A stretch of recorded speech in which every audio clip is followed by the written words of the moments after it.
Jom TV Online. Usisahau kusubscribe, kushare na kulike.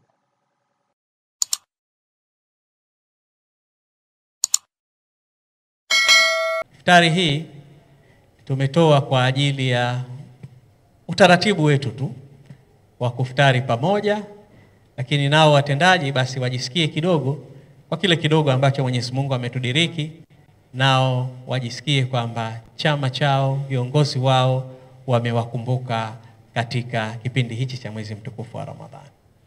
Mimi niombe tu kwamba sote kwa pamoja tuhakikishe kila mmoja anayestahiki anaendelea kunufaika na iftari hii, na kama kutakuwa na dharura ya aina yoyote basi tuko tayari kutoa mashirikiano ili kuhakikisha kwamba hakuna mtendaji wetu ambaye tumemwacha nyuma kwenye jambo hili. Niwashukuru wote waliotusaidia kufanikisha shughuli yetu hii ya leo. Mheshimiwa wenye viti wa mikoa, makatibu wa mikoa, wakuu wa idara, wakuu wa jumuiya, manaibu makatibu wakuu wote, na washukuru sana kwa mashirikiano makubwa ambayo mnatupatia serikali, na kwa hakika chama na serikali ni moja. Niwaombe viongozi tuendelee kutoa mashirikiano, na inshallah Mwenyezi Mungu atatujalia pale Oktoba tutafanya vizuri zaidi. Hii naamini kila mmoja akili yake imeanza kujipanga kwa ajili ya Oktoba ili tuwarejeshe madarakani viongozi wetu Daktari Samia Suluhu Hassan na Daktari Hussein Ali Mwinyi. Lakini Chama cha Mapinduzi ni moja kati ya vyama vikubwa duniani. Ukitaka kujua marafiki wa Chama cha Mapinduzi ambao mpaka sasa wanatutizama sisi, waangalieni ANC, waangalieni hawa Frelimo na vyama vingine.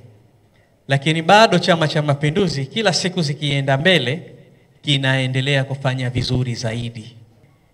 Nikiamini kwamba watendaji waelewe kwamba tunawathamini sana na tunaheshimu sana mchango wao ndani ya chama chetu.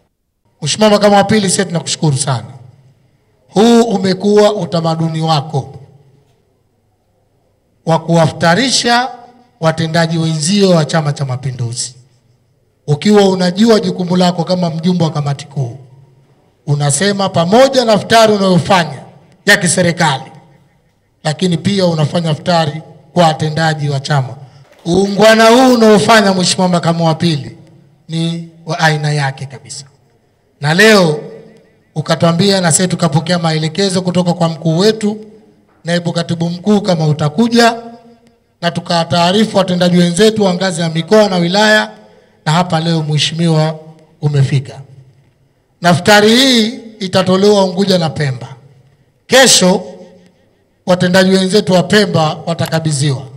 Lakini hapa nikwambie Mheshimiwa Makamu wa Pili, wale wote waliotaka wawepo wapo katika listi yako. Hapa leo kwa Unguja watumishi 330 watapata iftari hii, na wale waliobakia kesho itaenda kukamilika kule Pemba. Kwa kweli tunamshukuru Mwenyezi Mungu kwa kujalia kupokea sadaka hii kutoka kwa makamu wetu wa pili wa rais. Kwa kweli kama watendaji tumefarijika sana kwa kupokea iftari hii kwa siku ya leo, na kikubwa tunamshukuru Mwenyezi Mungu, lakini pia tunamwombea dua makamu wetu aendelee kutujali sisi watendaji wake. Asante.